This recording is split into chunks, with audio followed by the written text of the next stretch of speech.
Where did the Bible came from? Many people think that the Bible just fell down from heaven, or it was made using the printing press. But what about before that? Where did it really came from? A few days ago, the Bible Day was celebrated. So today, we have decided to give all of you a reliable information about a brief history of the Bible. Back in 360 AD, or Anno Domini, with the permission of the Pope in Rome, the Council of Laodicea produced the first canon of the Bible. At that time, there were more than 300 Gospels. The scriptures were scattered throughout the globe. They were written in stone tablets, parchments, and scrolls, and some of it were apocryphal books or not inspired Gospels.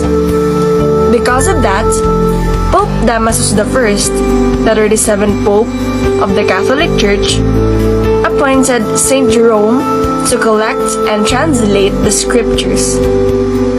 Saint Jerome was chosen by the Pope not only because he was multilingual, but because he was a priest, theologian, historian, and a doctor of the Church. He could speak in Greek, Latin, and Hebrew fluently, and studied the Aramaic language since it was the language of Jesus.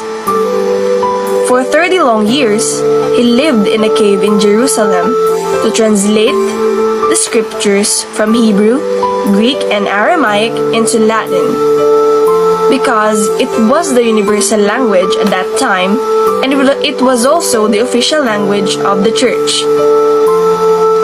At 397 AD, he finished his works and presented it to the Pope. The Pope compiled the books which he felt genuine, with the guidance of the Holy Spirit, and called the book Latin Vulgate. When Pope Damasus I died in 384 AD, Saint Jerome was a leading candidate to succeed his patron. But another priest from Rome named Syracuse was elected. Pope Syracuse was the one who named the Latin Vulgate Bible, which means collection of books. At that time, the Bible did not have chapters and verses. It was Archbishop Stephen Langton and Cardinal Hugo de Sancto Caro in 13th century who made the chapters in the Bible.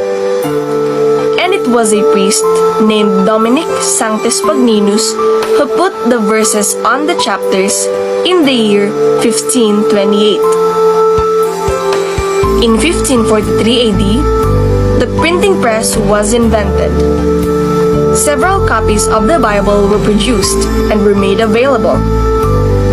In 1517 AD, Martin Luther attacked the Catholic Church.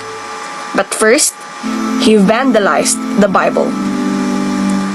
He threw out 7 Old Testament books from the original Bible just to defend his dogmas or beliefs. He even planned to destroy the New Testament book, which is the letter of James, just because it spoke against his doctrine sola fide. Sola fide means man is saved not by work but by faith alone. But according to James chapter 2 verse 26, faith without work is dead. Therefore, the Bible that is used by the Protestants are incomplete and is unauthorized.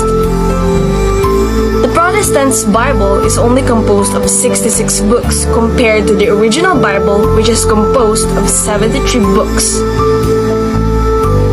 Today, more than 40,000 Christian churches emerged, and all of them claimed to be the true Church of Christ.